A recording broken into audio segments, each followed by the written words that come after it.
Yeah, good morning, ladies and gentlemen. I want to welcome you together with our co-host, Alan Siegel, to our symposium on the neoliberal agenda. The agenda is a very relevant theme because the neoliberal market, as we know it today, and referring to that neoliberal agenda is a kind of encompassing ecosystem we are living in, if we want it or not. And it will influence every aspect our foundation is dealing with as regards space and community. And therefore, we considered, Ellen and I, we considered, let's make a symposium specifically on this neoliberal agenda, addressing relevant topics besides economy. One relevant topic is the image of the human underlying the very concept of the neoliberal agenda. What are the basic assumptions underlying that agenda? And first of all, what is the image of the human, or in German, the Menschenbild? Now, this is a very interesting term. This is untranslatable in a way. This is an image of the human put in practice. This is an important aspect. And another aspect we will deal with is the relation and the impact of this agenda on community and space in the context of the city, and furthermore in the context of influencing the individual perception, and third, influencing the very issue of democracy. We started this year in our Ideal Spaces Foundation with the theme of democracy, with the basic ideas and the dialogue essential for being democratic. And in gross terms, a neoliberal agenda does not need a democracy, at least not in a citizen-oriented way. It is a very provocative term, I know, yeah, but from its very essence, also if we have only markets, and then we have only the format and the formatization processes of the markets, and then we do not need real citizen participation. It's enough when the citizen is a consumer, and that's it. This is a very important aspect, also the impacts and also the indirect impacts of the neoliberal agenda on the very issue of democracy. Yeah, and that's it, from my side at least. No? Enjoy it. Thank you, Uli, and welcome everybody sitting here and everybody wherever you are and tuning in to this presentation.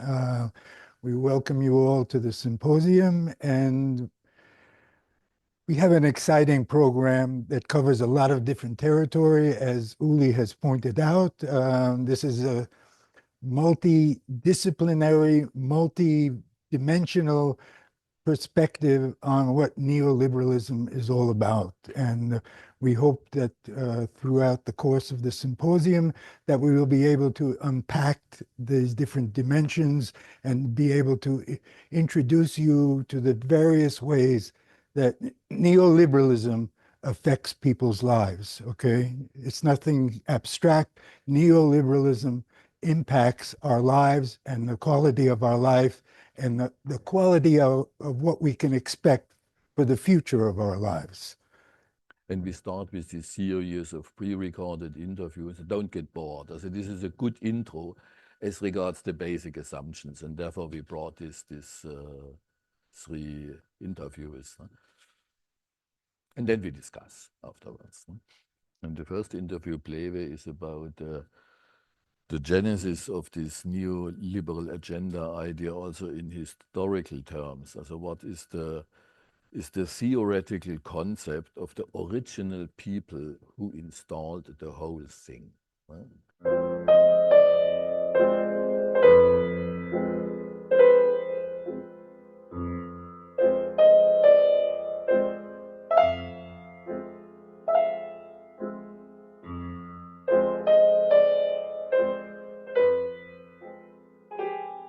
I'm Dieter Plebe, working here at the Wissenschaftszentrum Berlin für Sozialforschung, Berlin Social Science Center, for better of the last 25 years. And among the research subjects I have covered is the topic of the history and politics of neoliberalism, of organized neoliberalism. This has basically led to a number of different research venues, both in the history and in comparative study of neoliberal networks of intellectuals, think tanks, and ideas and practices. And you are the co-editor of a book about the origins of the Mount Pelerin Society. And maybe you could just give us an introduction to what the Mount Pelerin Society is. Sure.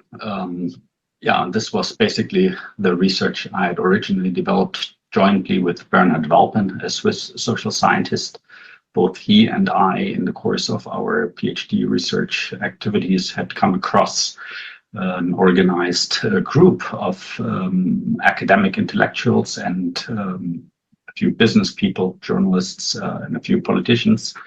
And originally we had just collected basically bits and pieces of newspaper information, which always published about the conferences of the Mount Pelerin Society, newspapers like the Frankfurter Allgemeine Zeitung, the Neue Zürcher Zeitung, the Wall Street Journal, a few others, but it was basically unknown what this group was.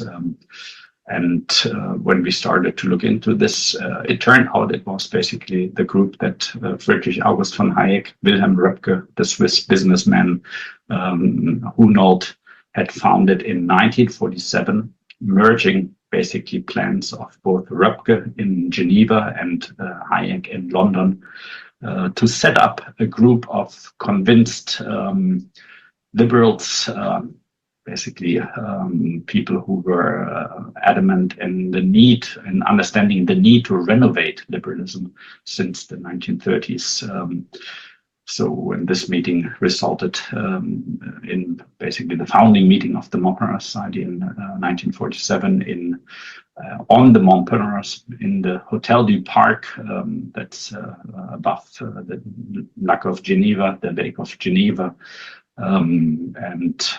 So this was the founding meeting, 38 people, more than half of them from Europe, the others from the United States, including a few people from the Chicago School, like Stiegler.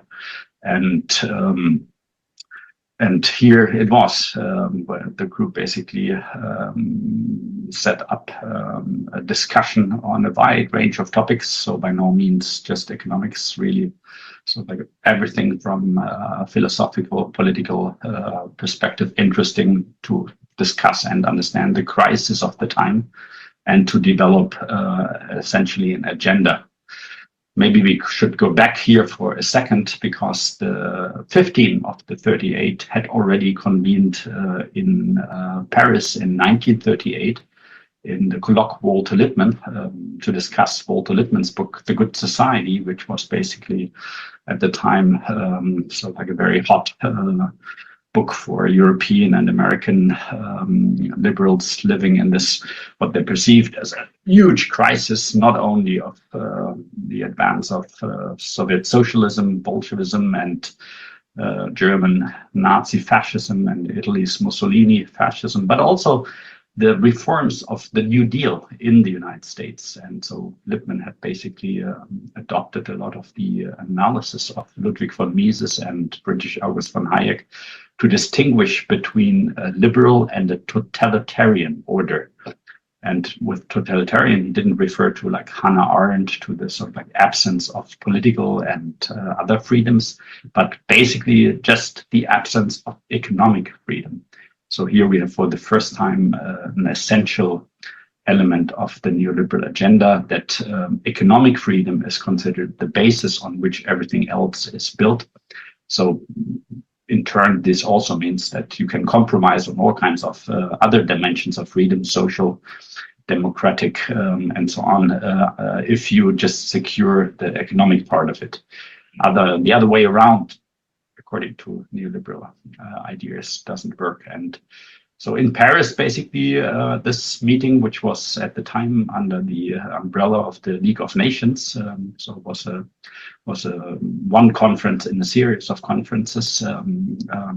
But even there, the group that led the conference, Roger from France and Röpke from Geneva and a few others, basically decided that they would set up a few think tanks, or one think tank with different locations in New York, in London, in Geneva, to continue in an organized manner the work on a program that was for the first time labeled in the conference protocols of the Colloquial Lippmann Neoliberalism.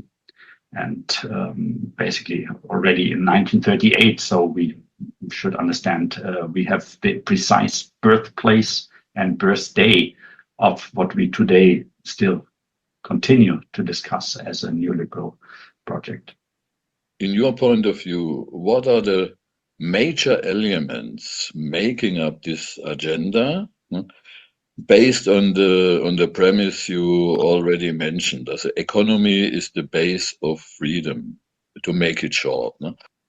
Well, economy as the basis of freedom would be a little bit too broad, because economy can obviously be different things. So what they believed in was an economy based thoroughly and steadfastly on private property. So we have to actually, again, go back for a second, since neoliberalism comes in varieties, including the Austrian Economic School, the German Neoliberal Ventures, the Chicago School people, what Quinn Slobodian is called, the Geneva School, and many other locations where circles of neoliberals developed, contributed to development. Is one mistake that we think of neoliberalism usually by the name of Milton Friedman or Friedrich August von Hayek, where we have to actually study a group of by now 1,200 people in just one organized network of the modern society. And that's certainly just sort of like a good approach to start with those and not to end with those. And but as I said in the beginning, there were just this relatively small group, and so it makes it a bit more easy to look at neoliberal history in the early days than in the present day, of course. But if you think of the time again, why did neoliberalism really emerge as a program in the 1930s? And this is very important to understand the agenda, the broader perspective. In the 1920s, of course, you had already many people, many liberal economists who started to reflect on the limits of liberalism. You had the German school in the face of the late 20s, Rostow, Röpke, everybody calling for liberal interventionism, which was unheard of with regard to labor markets or with regard to other product markets, because the traditional laissez-faire ideology was the economy is best left by itself, self-regulating markets, and so on and so forth. And that was what Karl Polanyi described basically as the counter perspective to his own perspective. And he used the name of the leading neoliberals, Mises and others, to basically discuss what he blamed for the misery. And until then, basically, many of the liberal economists nevertheless used, the term was first used in the mid-20s in the modern neoliberal, right-wing liberal sense as a renovation of traditional liberalism.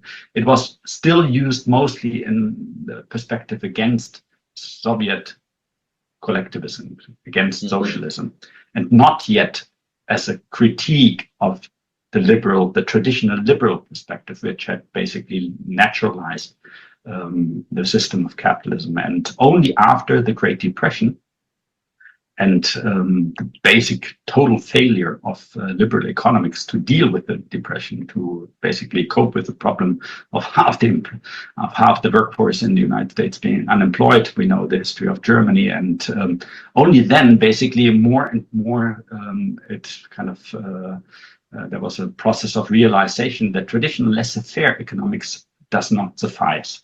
There is no such thing as a self-regulating market. There's no such thing as self-regulated capitalism. It will break down.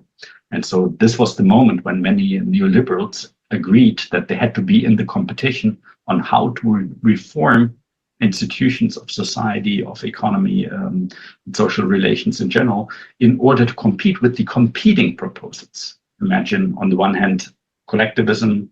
They basically lumped together Nazi Germany and Bolshevik Russia. So collectivism, everything that was not sort of like giving primacy to private property and markets, but organizing, using the state basically to organize a future perspective.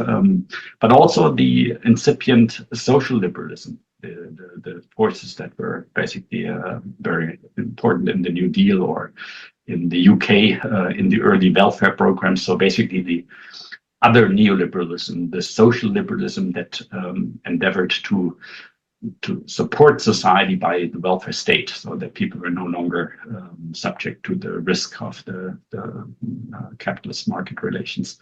And there was also from this side, of course, the support for trade unions, countervailing forces in society against the overbearing power of capitalist enterprise and their associations. In the 1930s, more munition was shot in civil incidences, employers against trade unions in the United States than by the army. So you had a hugely violent picture, not only in Nazi Germany and Mussolini fascism, but also in the United States. And here was the moment where basically it was clear, and that was 1938, then brought to the point, we need to have a new perspective for a not totalitarian order in the sense of economic freedom order that is basically able to keep at a distance the collectivist approaches, be they fascist, be they socialist, or be they social democrat. When Hayek wrote to Serfdom, he dedicated the book to the socialists in all parties. So basically the opposition he faced was the socialists, because no matter how weakly a step was taken to support the welfare state, for him it was a slippery slope leading down right away into a planned disaster. And so here you see the complicated task. On the one hand, staunchly anti-socialist, anti-communist. On the other hand, sort of like feeling a lot of pressure to meet the challenge of the social liberals, of the welfare state liberals. And so they had to come up not only with the critique of all this, but they had to also come up with solutions beyond, oh, let the market do it. So what we know about neoliberalism, when neoliberalism is equated to a market radicalism, it's completely false. It could not be more wrong to understand neoliberalism as this kind of market radical perspective. Basically, when it was founded, it was very clear that the need is to secure the market order based on private property, based on freedom of contract, and so on and so forth. There need to be institutional orders and other securitizations of the order, both at the domestic level in the national economy, and this was the complementary dimension of the global economy. Hence, Geneva School, the planning for the post-war global order, to basically stabilize and secure and defend the system based on private property and freedom of contract against all these other challenges. And this was not an easy task. It required a lot of work because imagine this tiny group of 38 people. Okay, they had quite a bit of backing from rich people, from the Swiss credit, Schweizer Kreditanstalt, where Hunold basically secured the means for the first meeting, and from the Volcker Fund from the United States, where basically the money flowed for the participation of the American participants in the meeting. But from there, they basically developed this project to expand circles of committed participants in this debate, and to explore what kind of what should alternatives look like? How can we conceive of, for example, in the statement of aims of the Montparnasse Society, people who think that neoliberalism did sort of completely reject welfare state measures will be surprised to read that they support social minimum standards, not inimical to the market and to initiative. So basically, it's clear then that, you know, if the one perspective is to create a social welfare state that gives transfer monies to people basically in need, the answer of the neoliberal is not necessarily, oh, don't do that. Maybe it's necessary because the person cannot support herself or himself due to all kinds of circumstances, but do it in a way that the person doesn't need it for long.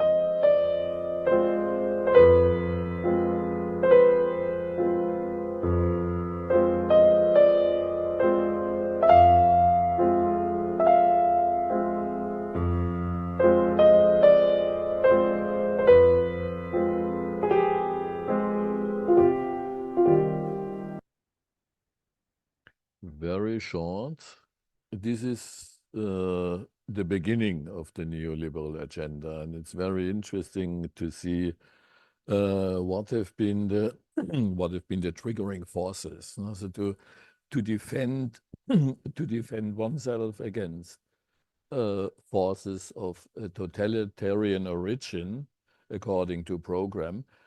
And on the other hand, to try to establish a kind of new order, so going beyond the laissez-faire capitalism of the 19th century, but making a new kind of economy-based freedom against totalitarian moves. It's very interesting to see how this whole idea began. And now we hear from Wendy Brown an interview that is describing the recent state of this neoliberal agenda years after it had been installed, as how it is seen today as a practice in everyday cultural life.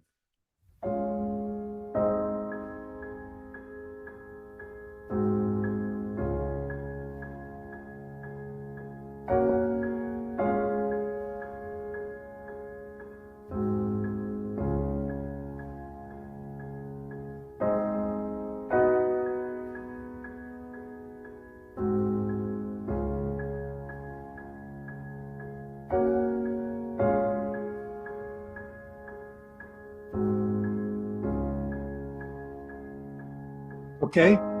Okay. All right. So, Homo economicus, what does that mean exactly for you? Well, let's start technically. It simply means economic man.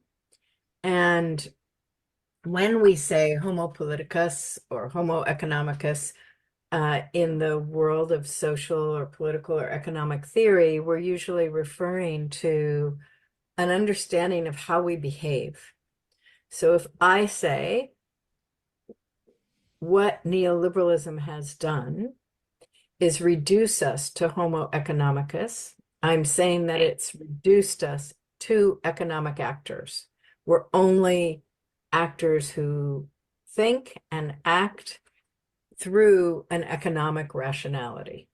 So it's really just a way of describing an understanding of how we act, what our compass points are, what our rationalization processes are, our calculations are.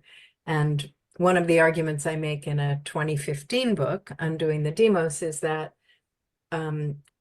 in part, what neoliberalism does is reduce us to Homo economicus, people who just act as economic actors in every domain of life. And that this was part of the aspiration of the neoliberal revolution. That sort of implies that there is something like a neoliberalism reason. Yes. Neoliberalism reasoning. And how would you describe that? At its simplest, I would say that the order of neoliberal reason is one in which free economic actors pursue the enhancement of their value, whether as assets or as bits of human capital or as investors in an economic fashion. So it sounds tautological, but I think we need to grasp that neoliberal reason is a field of reason, a way of organizing us in our minds, in our actions, in our behavior, in our social conduct, according to an understanding in which we are just acting to enhance our value, our competitive positioning, or our portfolio value at every turn.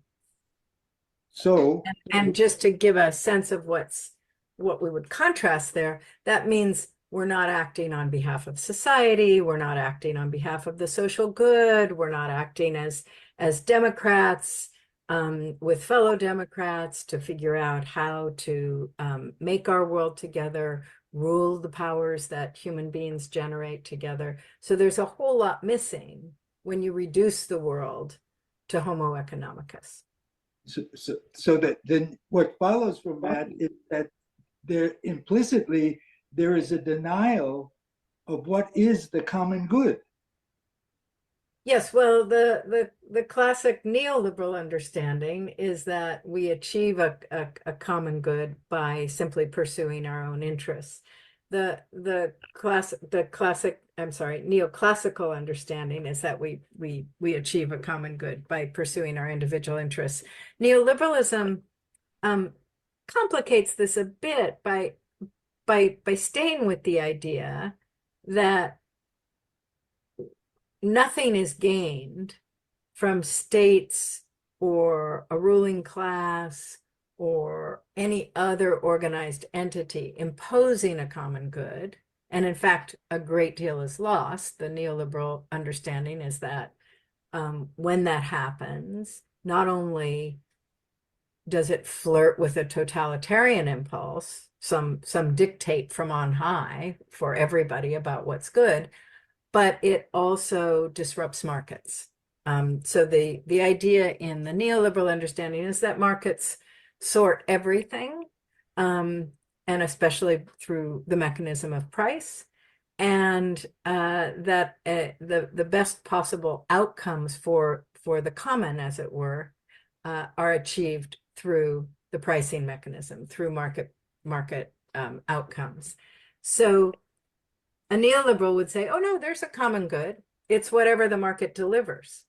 And many of us would retort, well, what the market has delivered is a climate disaster, extreme inequality, extreme precarity for those who have been thrown out of what were social safety nets, and a disastrous world in terms of what we might call the collapse of infrastructure, the loss of things that can only be produced at the level of state or collective action, and that markets have not delivered the best of all possible worlds.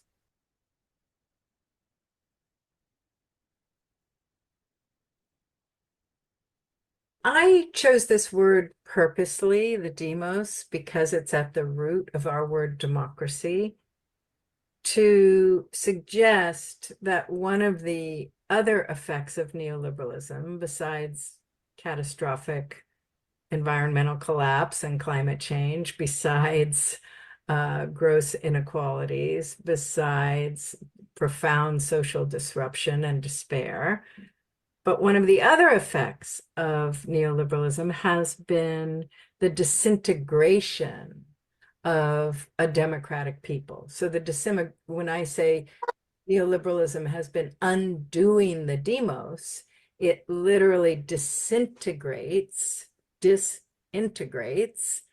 a democratic people into little bits of human capital and entrepreneurs, each pursuing their own thing. And the possibility of democratic deliberation, compromise, formation grows more and more remote.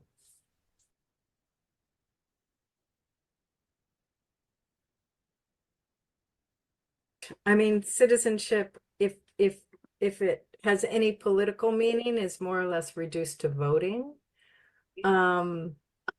Most neoliberals don't take out after democracy directly to the degree that we would say a neo-fascist would, but they do reduce it radically. It's not about participation, and it's certainly not about legislation.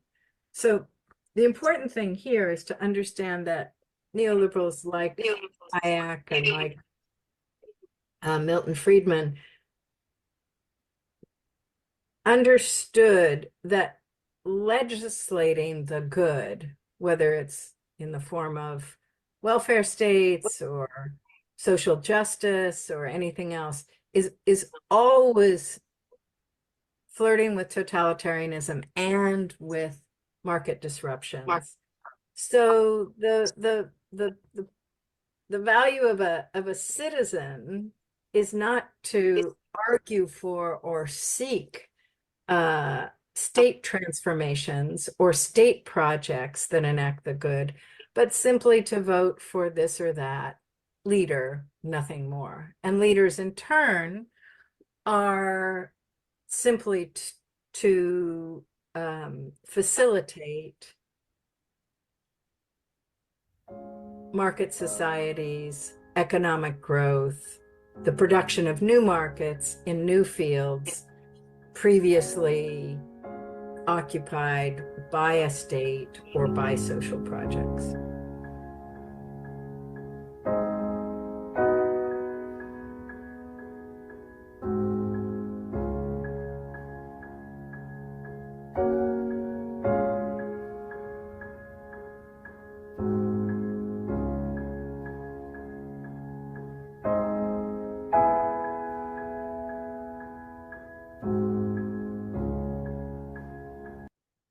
This is the counterposition. And now we continue with this counterposition from a slightly different perspective as regards the very understanding of these citizens. This is an important aspect from Monbiot, this columnist at the Guardian newspaper in London. And we were lucky enough to make these interviews with both Wendy Brown and George Monbiot at all. That they agreed.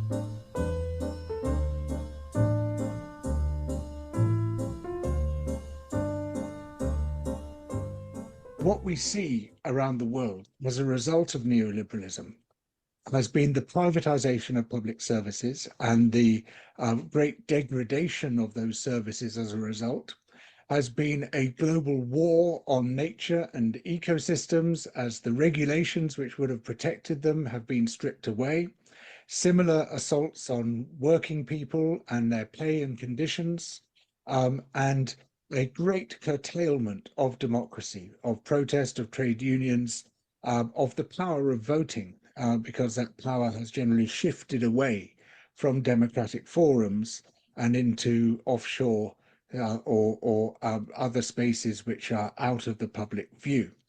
And the result has been a great diminution of our role as citizens, a reduction in our ability to change political outcomes, and a major erosion in the quality of our lives. There is always an image of the human, as what has been formerly called conditio humana, a general assumed human condition.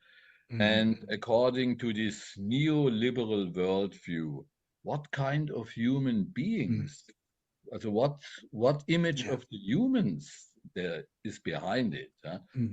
So neoliberalism seeks to persuade us that we are primarily selfish and greedy beings, and that we should mobilize this selfishness and greed to enrich ourselves, and in doing so, we will make society as a whole richer, as the wealth of the very rich will trickle down to enrich the very poor. There's a major contradiction here because the poor are supposed to stay poor under neoliberalism. They are the undeserving and the unworthy.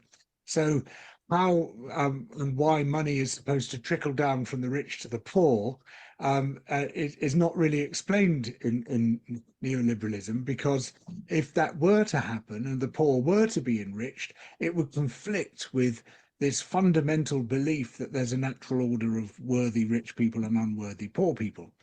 However, we can put that aside. And we can say very clearly that the neoliberal view of what humanity is fundamentally wrong, simply wrong. There's a huge body of research now in neuroscience, in social psychology, in anthropology, and other disciplines, showing that while we all have some selfishness and greed in us, for the great majority of people, these are not our primary values. They are values, but not our primary ones. And primarily, we are community and family oriented. We have a strong need for belonging. We have a strong sense of empathy and altruism. We want a better world for ourselves, but also a better world for other people.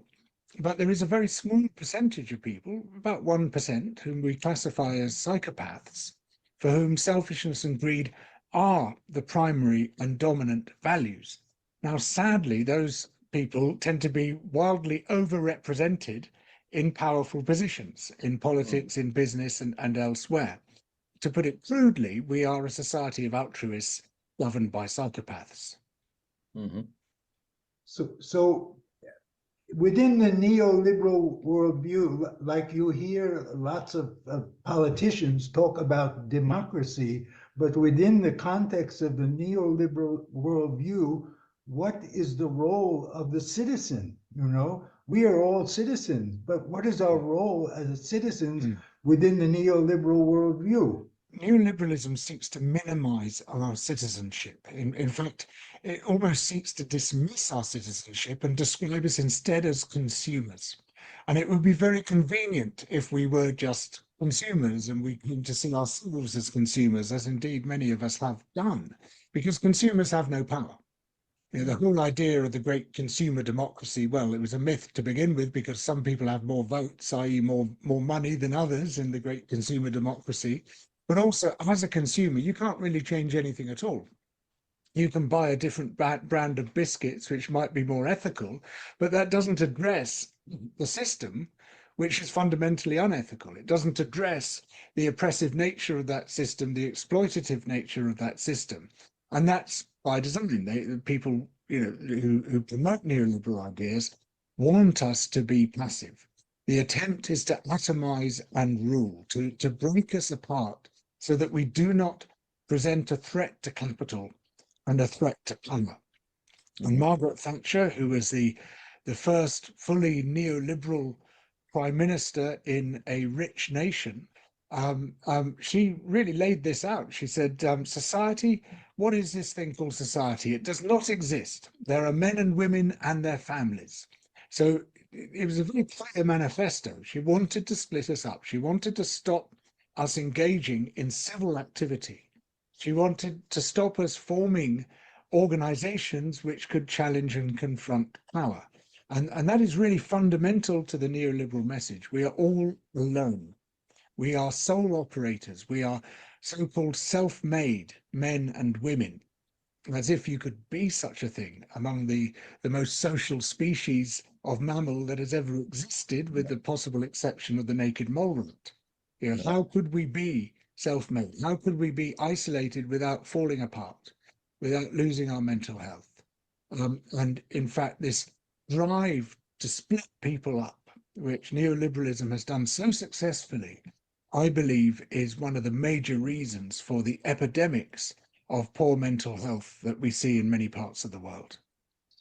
So the whole idea of like the citizen having agency is a collective process. It's a community process, yes? Yes, that's right. And even your creativity depends to a large extent on the encouragement of other people and on bouncing your ideas off other people and drawing inspiration from other people. So there's this myth of the sort of sole operator, the lone creator.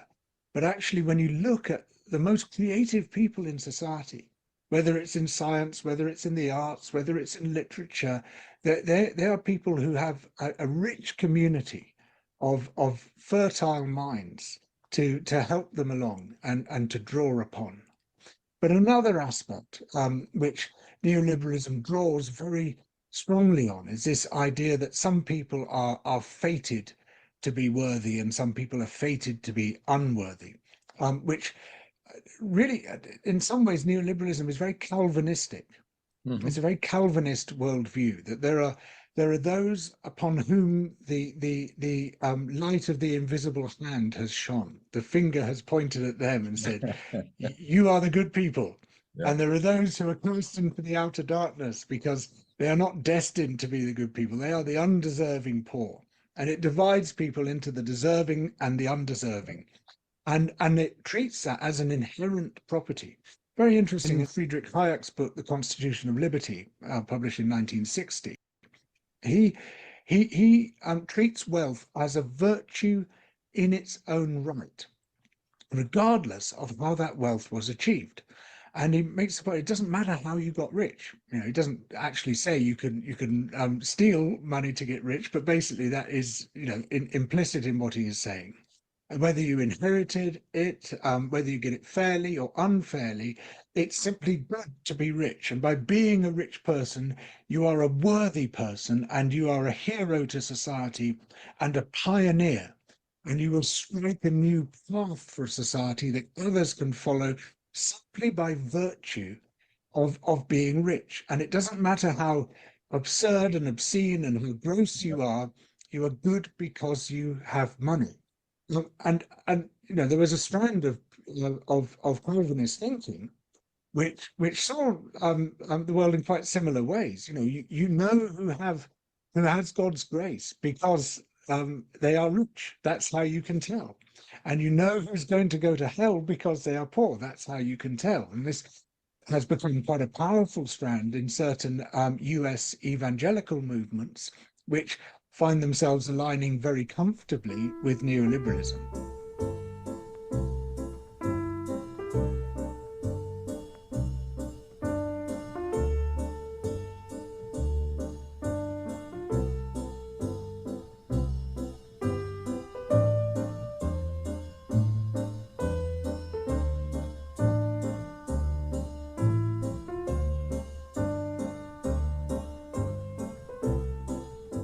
Okay,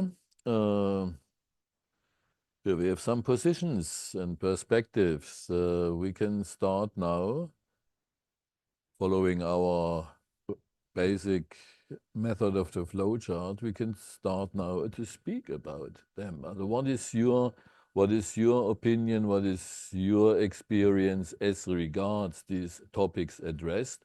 How they relate to each other? And this from your daily practice. For instance, as regards the position of art in a recent existing economic context. Let's call this context neoliberal context. What about art? What about community? What about new ways of architecture? Even if this architecture is made in a positive sense on a private base, what about the new architecture for the cities, new housings, instead of the traditional developer approach of just providing housings for isolated individual units and nothing more in order to maximize profit? What about these aspects? And we can speak about that based on the flowchart. It looks very complicated, but it isn't. No? So this is one of these world maps, and this is just a background, just a background. We can speak about it. You can change it. Yeah? You can add something. You can modify it. Let's start a discussion, because one focus of this entire symposium is the discussion and not a presentation. Well, I can say, I mean, I'll just comment on George Monbiot's presentation. Just one thing he mentioned is that neoliberalism sees people as consumers, which is true, I'd say, up to a point. There's a couple of things to add there. Firstly, making individuals into consumers takes time. It doesn't happen overnight. And I'm just thinking, you know, you said about drawing on our own experience. And again, just to talk about the UK university context, I say to my students, and I don't mean to say it to them to make them feel really jealous, but when I was an undergraduate student at university, the state paid for my education and I got a grant. So I was seen to be a citizen of the state, the British state. Now, towards the end of my time at university, the Conservative government started introducing student loans, but very sort of quietly. No student had to take a loan out. It was up to them. And that started in the early 1990s. But slowly through time, the state then withdraws student grants, withdraws any sort of payment students get. So today, what happens is that students become transformed in their identities. They are now consumers of higher education. They have to interact with a private company to get their money and their grants. They have to think about finance at that stage of their life. When they leave university, they're saddled with debt. I mean, it's quite a controversial issue now in the UK about student loans and student grants. So when I say to students, well, okay, do you think that you should pay for your education, even if not as much? I mean, it's very expensive in the UK now. A lot of students say, yeah, we should pay something, but not as much. Whereas my generation would be like, no, you mustn't pay anything. You know, it's our right. And so it's just the point of neoliberalism and making individuals into consumers. It takes a decade or so at least, and it's very piecemeal. It's very, they do it very gently until you see a generation later, it's completely different. And so, and the other thing, sorry, just to point out as well, is that neoliberalism has changed its form from, you know, the early 80s up until today.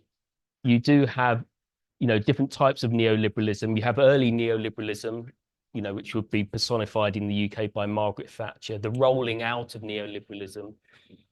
But then with Tony Blair, you have a more softer kind of neoliberalism. It's a neoliberalism that does believe we should be connected, that we do have certain rights, but it's not to do with the welfare state. It is to do more with looking after yourself. But there's a sense of we do that in partnerships with people. And so, but then, you know, now we have austerity, which is a different type of neoliberalism.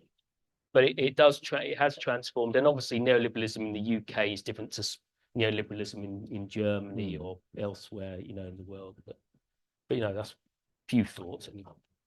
And the interesting point is, on the one hand, this seductive quality, so what you addressed in the beginning.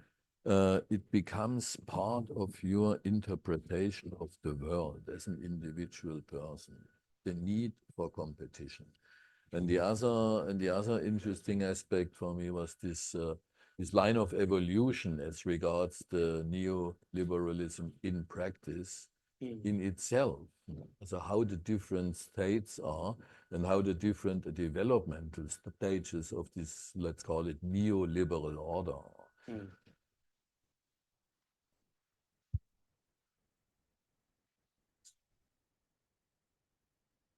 Yeah, please go ahead. Also we have time. No? We focus on discussion. We have time. No? No, I was just thinking that we're in this hybrid situation where we have people who are like, Benda is in South Africa, other people are in the UK, some people in who knows where, here in Germany or in Hungary, and I was thinking about, okay, we like, there's a deja vu, we're back in COVID time, you know?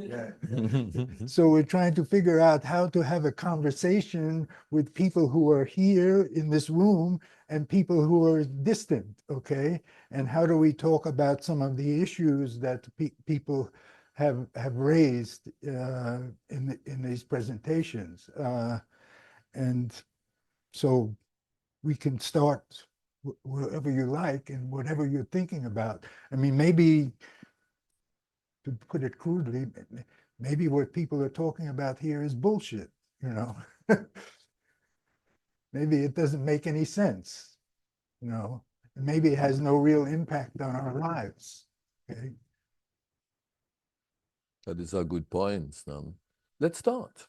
Let's start the discussion. Do we have any online comments, America? Not yet. Okay, please.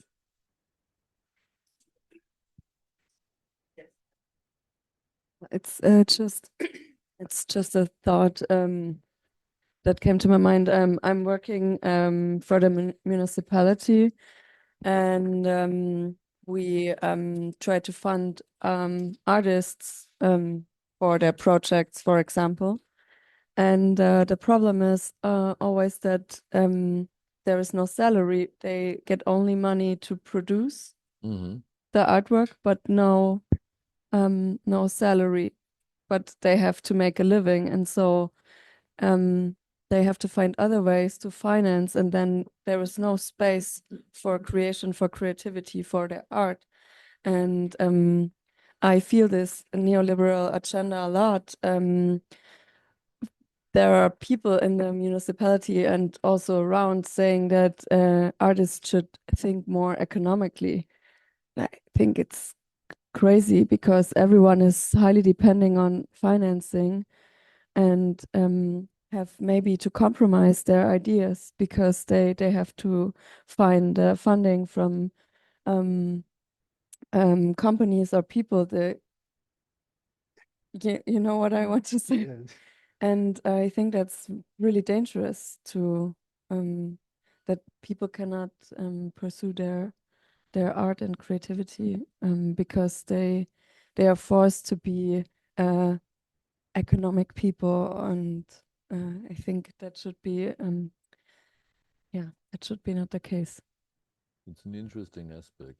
This reduction to the human being, to an economic actor on the one hand, and on the other hand, in my eyes at least, this original positive ideal, independent from any economy. It's not about neoliberalism, it's about the conception of the human as an individual, as a free and essentially self-destined individual that can make her own fortune in a positive sense. It's independent from any economy. And this is also in the tradition of this Enlightenment philosophy, essentially. And how it is turned. Also, if I am reduced to an economic actor today, for instance, as an artist, or as John had the example from the university, how is it possible to be really creative when the money is in my back all the time and I have to look how to survive in monetary terms, crudely spoken? This is one side. The others, please. We have two comments from. Yeah, please. The first is from Jason Montgomery. Neoliberalism's impact on the city built environment in places like New York can be understood through the reliance on privately owned public space, POPs, outsourcing the production of shared space. And then we can talk about that a little bit. Yes. And the other interesting question is from Ben de Hoffmeyer as to why have people bought into the neoliberal logic without any opposition? What is your opinion on these both points?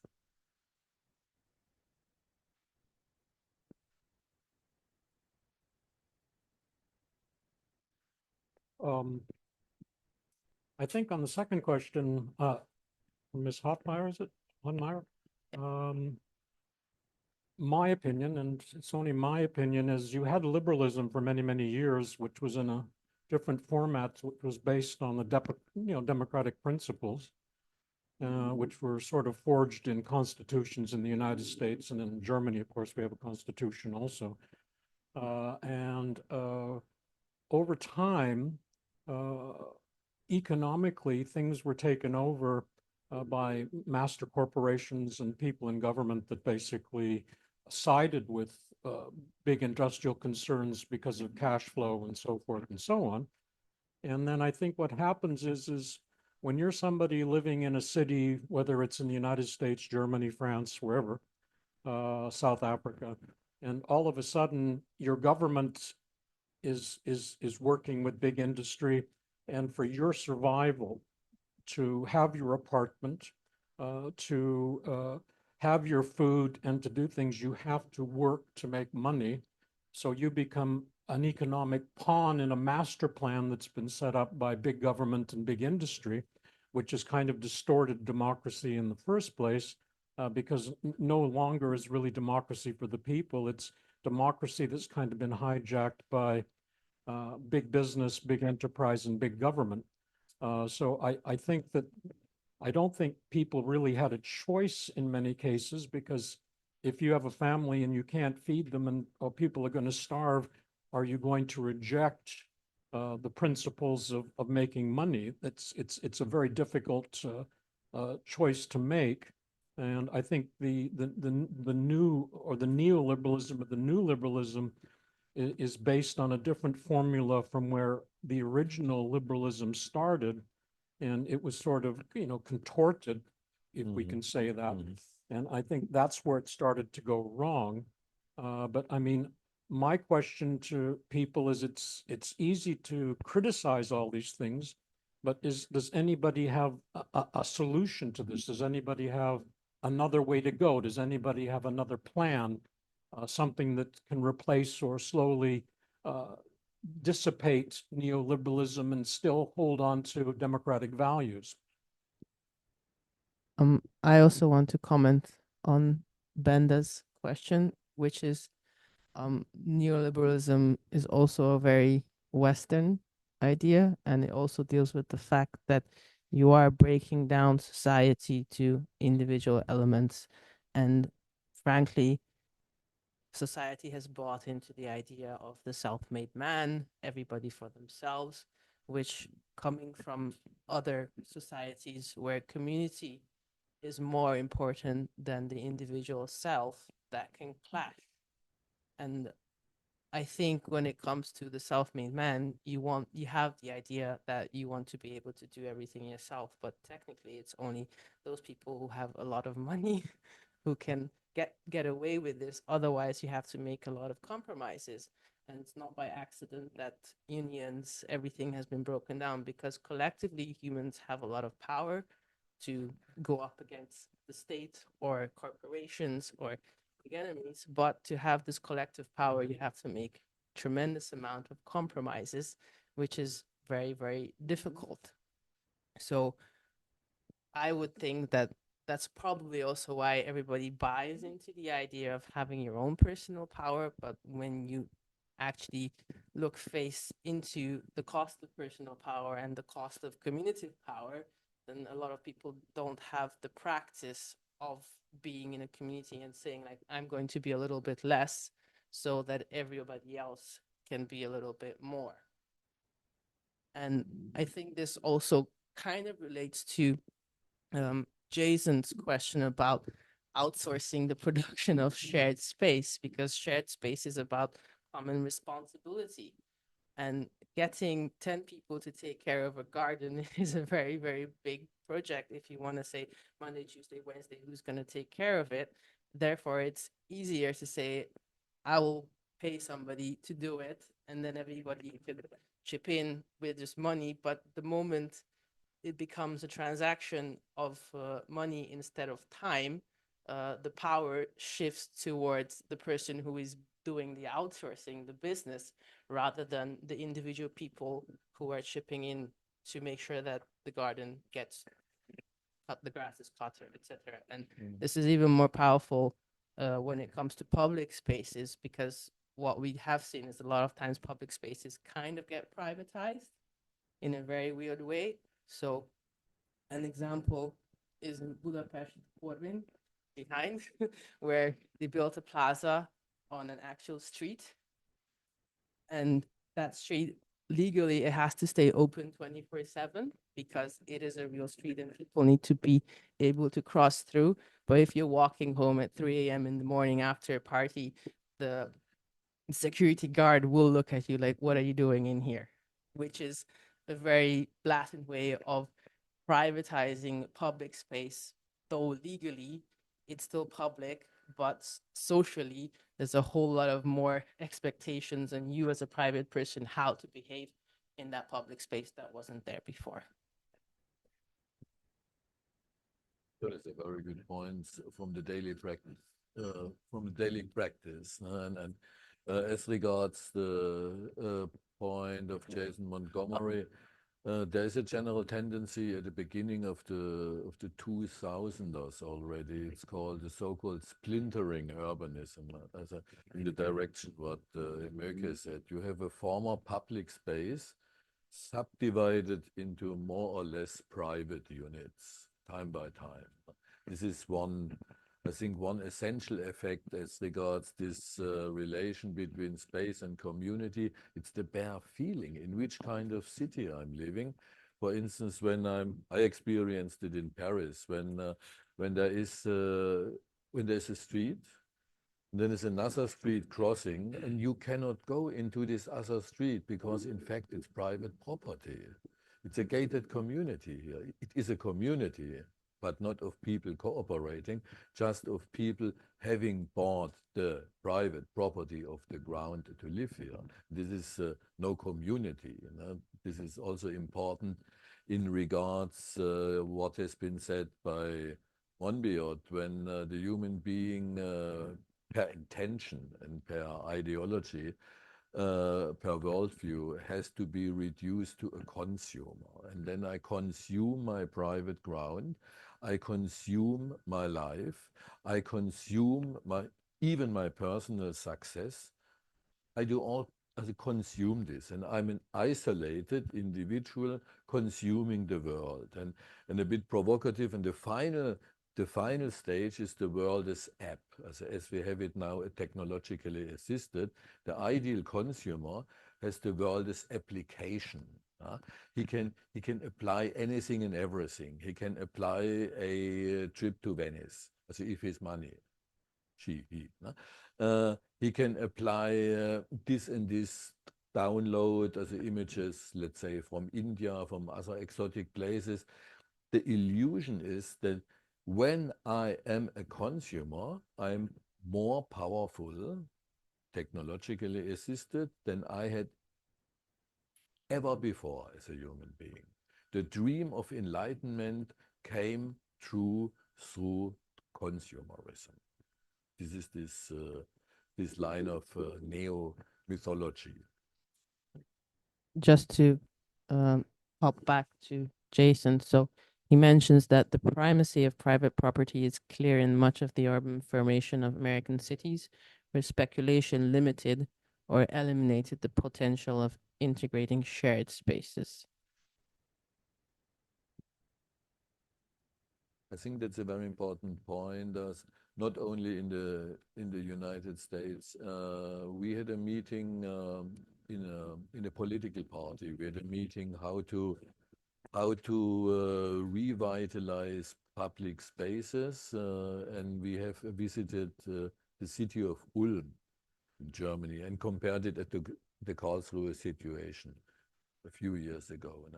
And the interesting point, very, very practical, of this guy in Ulm, he was in the municipality responsible for the management of the urban space.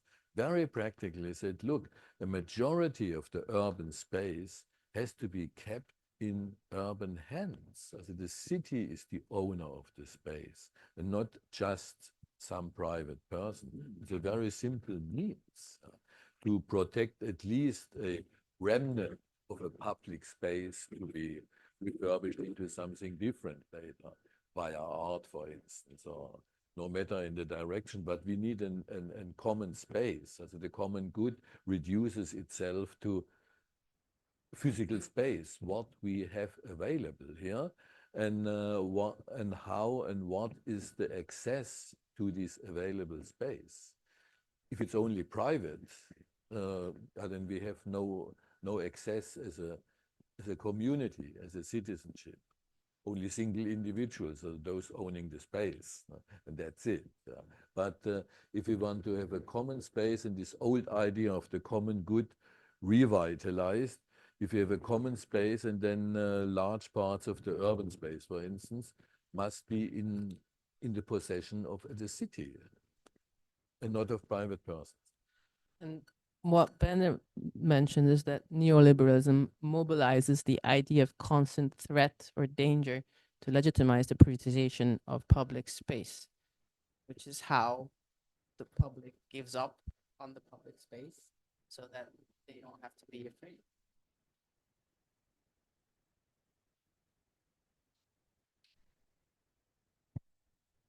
Yeah, I feel like people are too lazy to fight for the public space and for, like what you said, to step a little bit back, that everyone has a bit more good things. We can see it also with in the political direction. People are too lazy to act for people who have less or are discriminated, and so they just don't fight against far right parties or conservative neoliberal parties. They are just to what also you said, for the Western society, the people are, they're too saturated. I don't know if that's the right term. Saturated is probably a better term. I don't think people are necessarily lazy. I think that everyday life grinds them up, which is also, if you're on constant hustle of how you're going to pay your rent the next day, your mental capabilities, and I think the altruism that Bombia talks about is gets very limited. And to be able to engage in community and society, you have to have this excess energy to be there. And what is very difficult, I think, if you're in a democracy and you want to be part of your city council or to actually have influence on the decisions that are made there, again, the amount of energy that you need to then organize or cooperate with other people, it sometimes seems very, very excessive. So That would take less energy if more people would. yes, it would take less energy. Right now, It's yeah, it's But that's a very important point, because if people, it's the idea of like having agency, of being able to act, okay? And if you're able to, if you realize that if you act collectively, that you can actually change something and make your own life better, then people will act, because they feel that their actions are not futile, okay? If you, I mean, what Monbiot like mentions in terms of like mental health is like a good example, okay? Because when people get together collectively to deal with their problems, okay, it actually has an impact on them, on their mental health, as opposed to like going to paying a doctor, to say, oh, take this pill and you'll feel better. Okay. It's a big difference between acting as a collective to change your own, mental state of mind.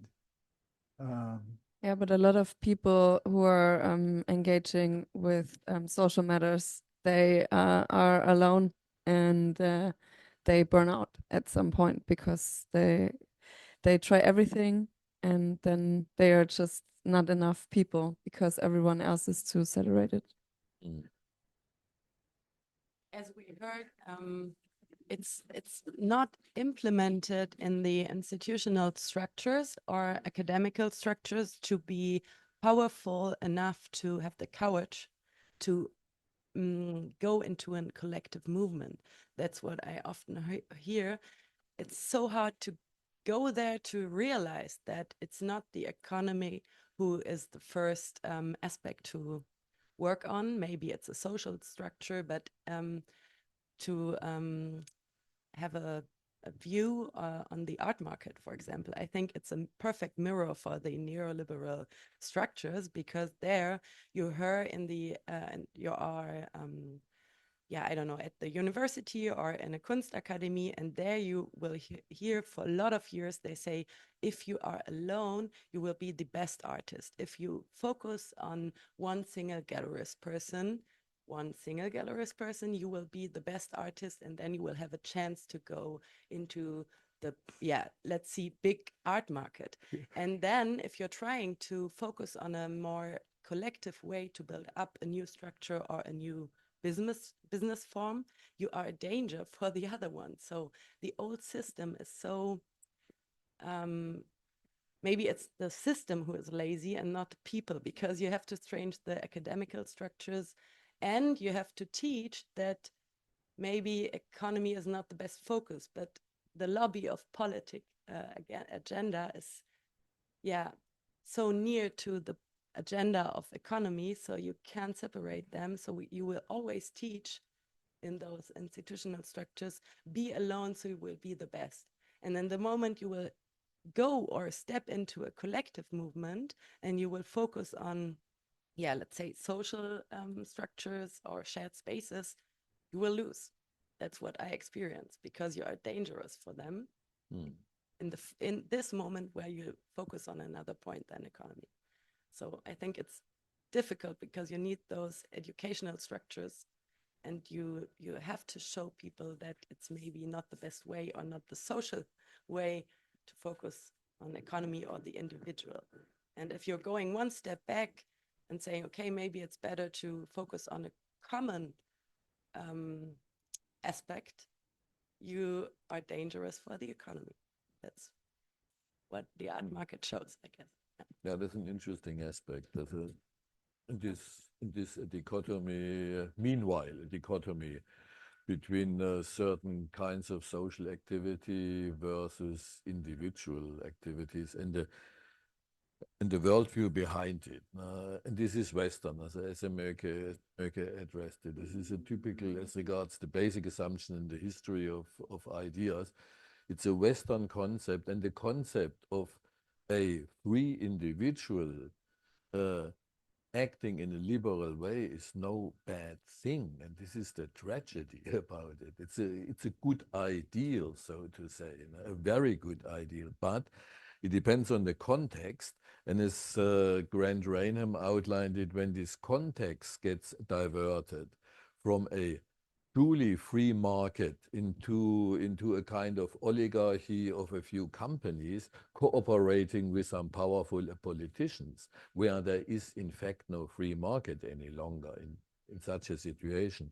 And then this has effect also on the free markets, as the still existing free markets, for instance, this art sector. And these are very interesting relations in my eyes, how it is in systemic terms, how the systemic resilience of a certain social and economic order, meanwhile, spreads out into every corner of common life, even in art. As the domain of freedom, of perceived freedom, in particular in our Occidental culture. Artist is a free person.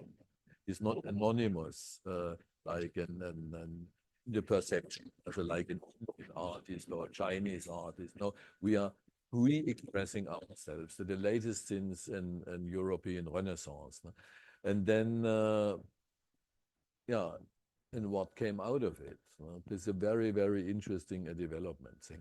Also, as regards architecture as art, if you want to express something else than architectural mainstream, and the mainstream, as I learned from Portuguese friends, the mainstream is dictated by economic terms. And then if you want to make something different and something else, you are the enemy. Jason Montgomery makes the point that in the realm of politics, it seems particularly apparent that media companies, speaking from a US perspective, are heavily invested in the neoliberal reasoning that suppresses, denies discourse and critique rooted in a broad vision of a democratic common good. This is the everyday dissemination of the neoliberal religion. I will add that this is not necessarily it's the US perspective, because wherever a power gains a lot of influence over media, then intercourse and conversation goes severely down. And to be informed is a lot of work about things. And the moment it becomes difficult to be informed, or the moment it's very schematic what you get from all the different places, then you can't expect a populist to actually know what's going on or to realize what they are being told, or what's the truth, if there is one truth or multiple truths. So in that sense, freedom of speech, or talking about, or being able to express yourself in art or architecture, the moment it's not just you but other people as well, compromises come in a lot of places, and the economic compromise is the strongest one, I suppose, because if you don't have money to pay for your building, then what are you going to do? And then Montgomery's next question is, what is the relation between our current populism and neoliberalism? What is the relation between our current populism and neoliberalism? That's a good point. That's a good point. Monbiot gave one answer. The argument is, the relation is that populism addresses the need, the human need for community, by creating a counter movement to the existing life situation created by neoliberalism. And then we have again a community, and then we again belong together. Now this is one argument why today right-wing movements are reappearing the scene after the first neoliberals in a positive intention, as you see the Lewe participation, said, no, we have to be neoliberal for not becoming subject of any kind of populism and suppression. This is very interesting. And the argument now goes, yeah, of course, because we have the meanwhile neoliberal agenda with its deteriorating effects on society, etc., etc. Therefore, the right-wing movements are coming again. They promise something. They have a mythos, a myth. We have the community again. We have identity again. The modernity has lost a large part of its identity. It's in German Identitätsverlust. We are all fighting with the loss of identity due to modern living circumstances. And the right-wing movement says, you will have it again. You will have the nation state of the 19th century, means an ordered situation. It's a kind of retro-utopia. And you will have community again in a pure way. And the pure way is the right-wing way. We have no disturbing external alien influences. There are no blacks, there are no immigrants, there are no. We are creating an identity which is impossible. We are creating an identity for a community. This is the argument, but it's only one argument, and it's a good question from Jason. My point of view on populism is a little bit different, but I don't come from a populist school. I think what's happened is, as we've seen here in Germany with the recent elections, is there's a swing to populism. I think populists here in Europe right now are promising utopias, somewhat like what happened 60, 70 years ago. Those utopias can be developed to a certain degree. And I think what's happened is, as we saw in the states of Saxon and Turgen in the last week with the elections, is a lot of the vote going towards the right is a revolt vote against the central parties that haven't functioned very well over the last 2 or 3 years, or haven't delivered on what the people needed. But I think the situation is one where populism as such, it can work to a certain degree and have a short-term advantage, But the question is over the long term, can it really deliver on what it says it can deliver and give the people what they think they can get, not what they can get, but what they think they're going to get? And aren't we really sort of getting in with populism into the same trap that we are with neoliberalism, where neoliberalism basically painted a picture of utopias, we'll do this, we'll do that. And then all of a sudden, over time, that's been sort of inflicted by the merchandise society, the commercial society taking over democracy in the neoliberal formula. So from my point of view, I think populism is here as a revolt against the existence, because a lot of people are not seeing what they need to get in their life. And the populace might be able to supply stuff for 2 or 3 or 4 or 5 years, but 10 years from now, will populism be able to deliver on the formulation that they're promised? Yeah, I think the relation is really clear because they make people believe that it's their own fault if they are not successful, if they don't have a job, if they are not up in the society and not rich. And everyone is always talking about people who are unemployed, receiving too much money, which is bad for the general society. But in the end, it's just not true. And I think there the relation right now is really clear between those two major topics.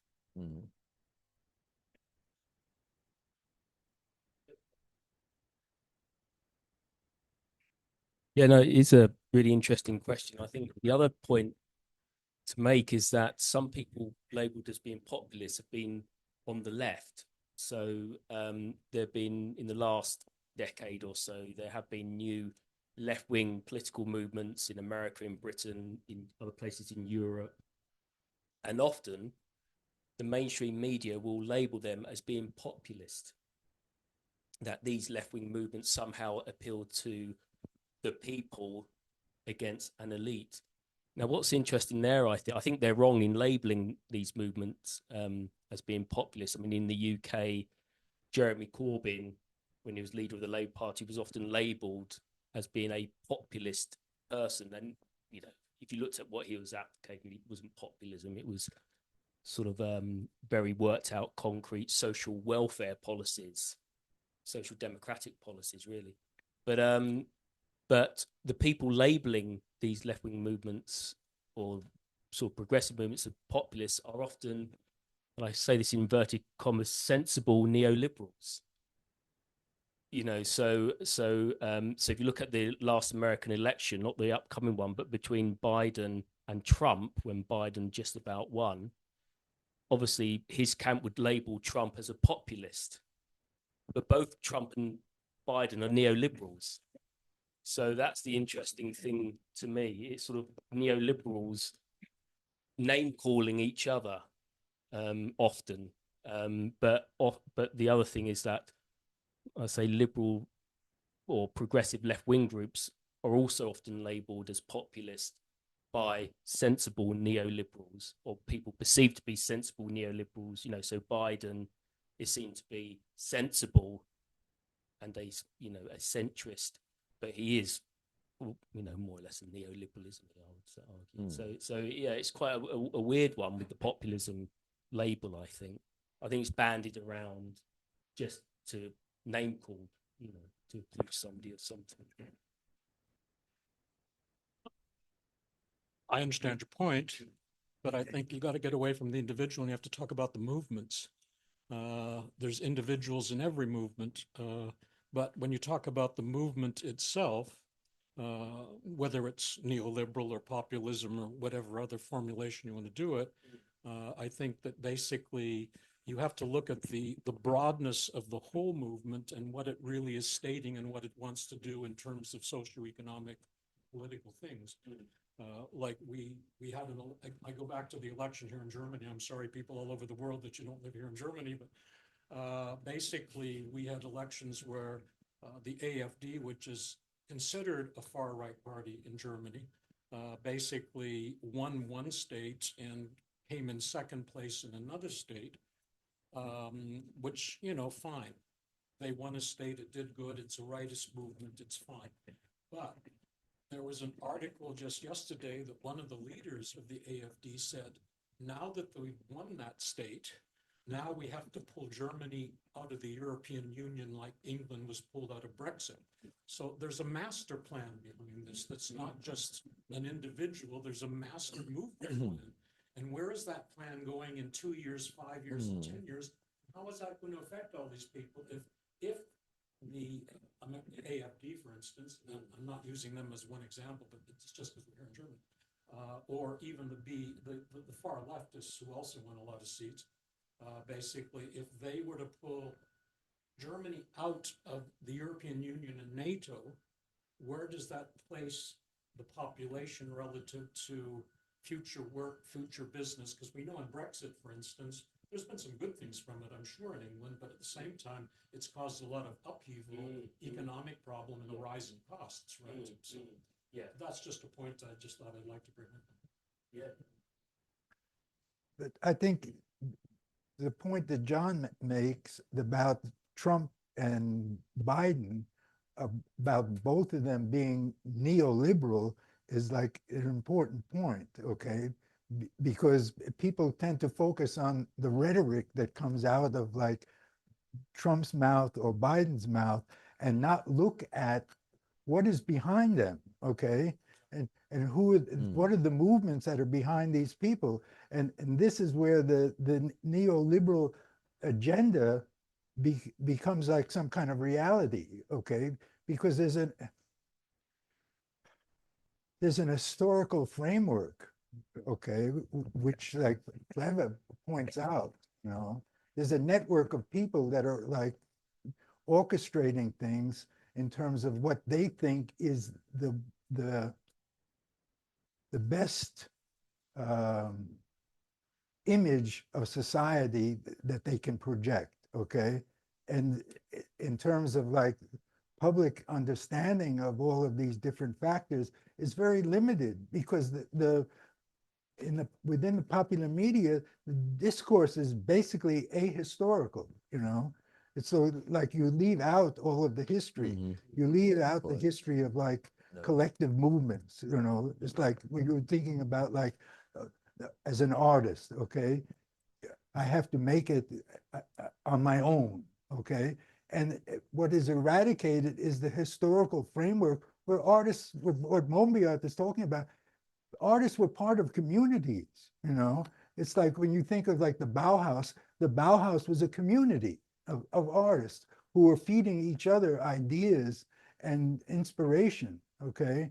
Not just like individuals, but a group of people who like propelled a movement.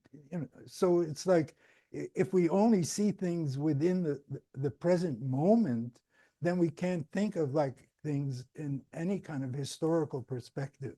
And that becomes very limiting.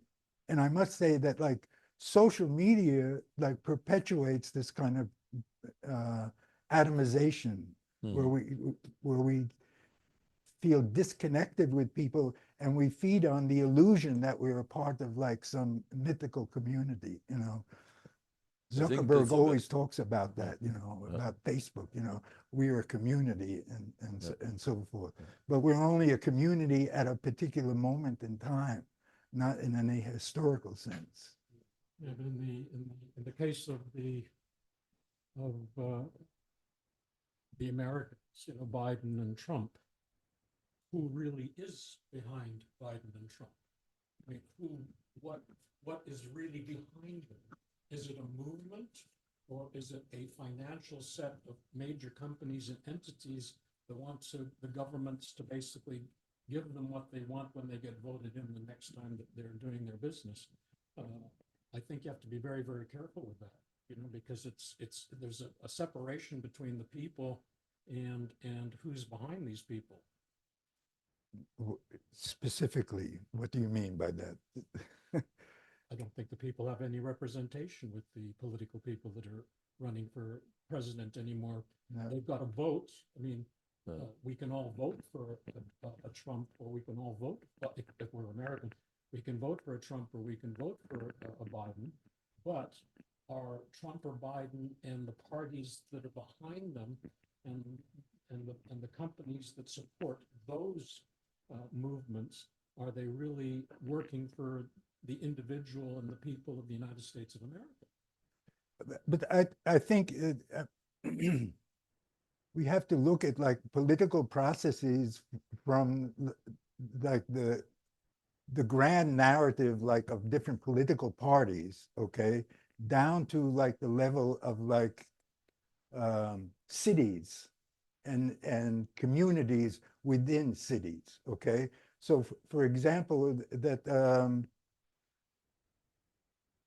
like in Budapest, the political reality of one district and another district is not the same, because people within different districts actually are the ones who are empowered.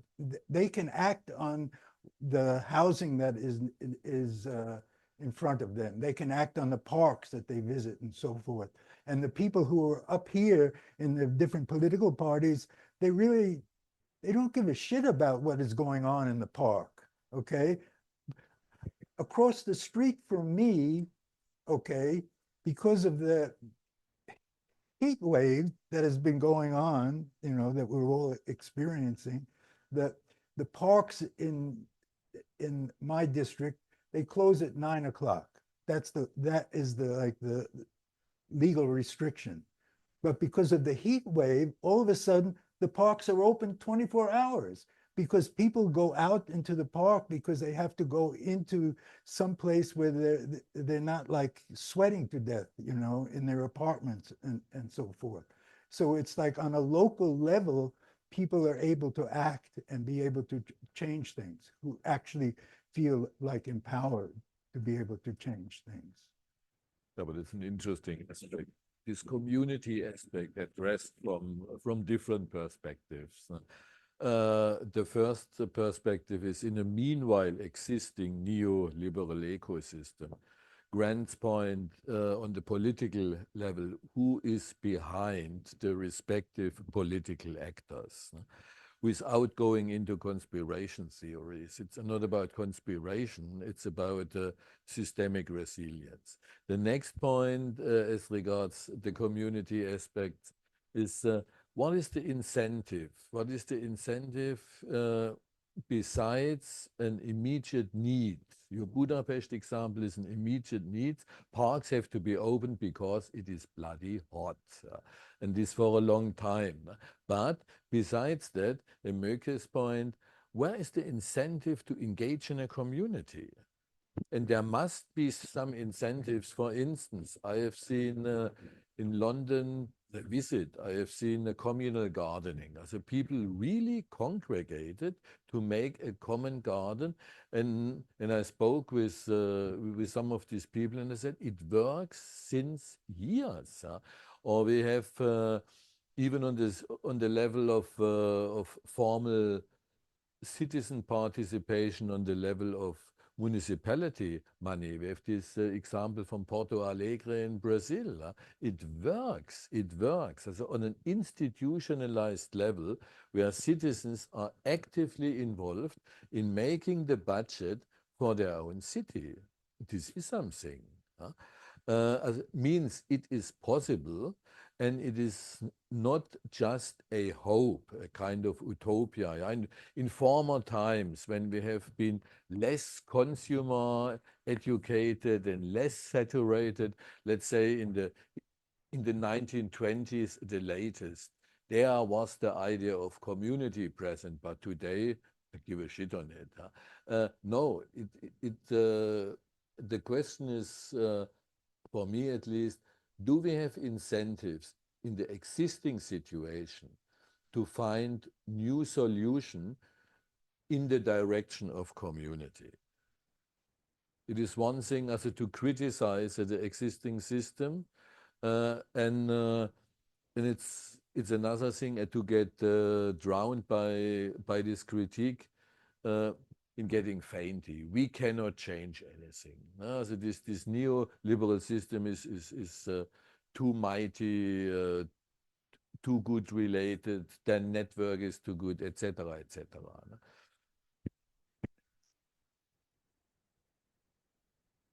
For me, I think it could help if we would make a volunteer service like it was in Germany since a few years, that everyone has to be in a volunteer situation for 10 months or for 1 year or for at least 6 months to volunteer at any organization on a cultural level, on a social level, to work with in a hospital or something like that. And everyone between, I don't know, 16 and 30 has to make time to do that.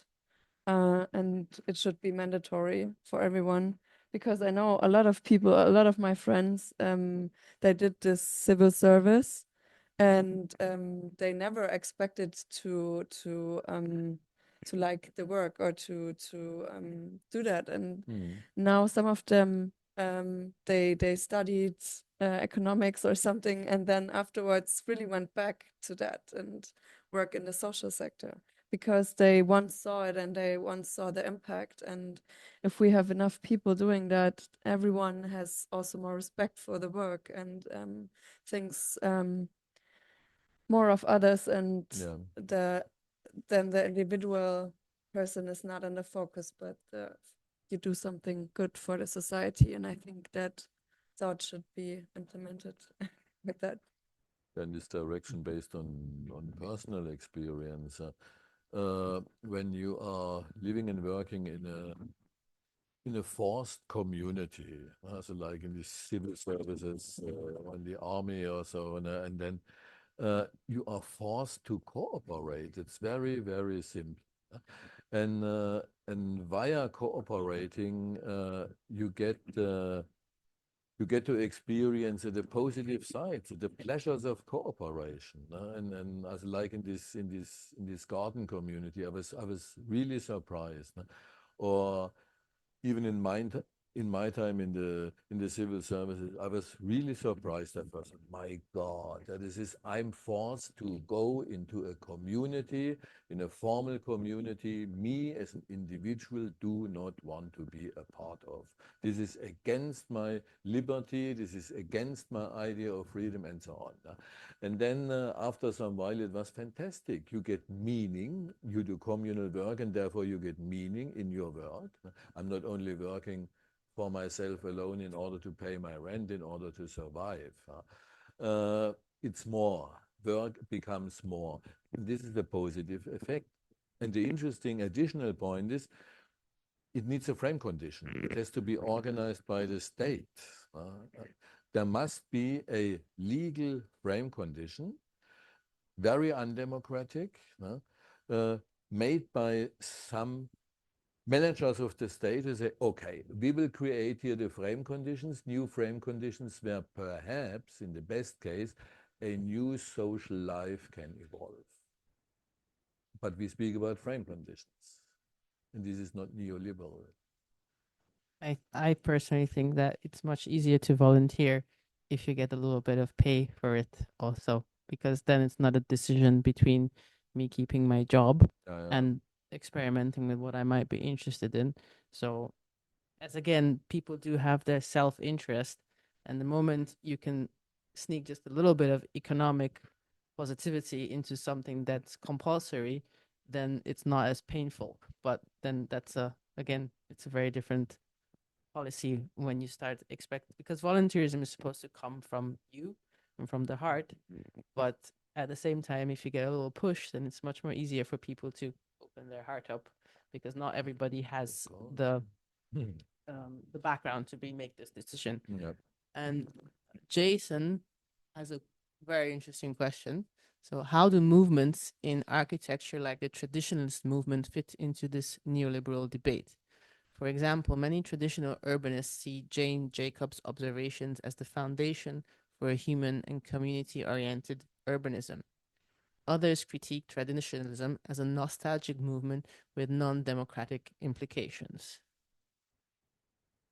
It's quite a big question. And we also have about 3-4 minutes before the coffee break. So just letting everyone know. It's a communal coffee break right now. But it's a good point from Jason. But Jane Jacobs is like as an urbanist, I mean, many people refer to Jane Jacobs and her work as an urbanist, but her work as an urbanist and came from the observations of city life. Okay, she wasn't like making abstract observations. One of her most famous observations is like streets are safe because the people who live within the environment observe what is going on in the street. Okay, if you're detached from that environment, the streets become less safe because nobody is looking at what is going on in the street. You know, people are just like stuck in their apartments, and she used as an example of Little Italy in New York. Okay, which is like one neighborhood in New York City, where people the community was basically built around Italian immigrants, and people like really paid attention what was going on outside of their window, you know. And if they saw someone was being, some crime was being committed, they did something about it, you know. The most famous case in New York City where a woman was being attacked in Queens, she was murdered, and people were like, basically they were in their windows looking out and then watching this person being murdered, you know, and they did nothing. They couldn't even pick up the telephone to call the police and say, you know, what's going on here, you know. So the Jane Jacobs is like a really important historical figure in terms of urbanism and architecture, I'm sure. So, well, now it's time for the coffee break, and I would like to thank everybody for a very frank and interesting discussion.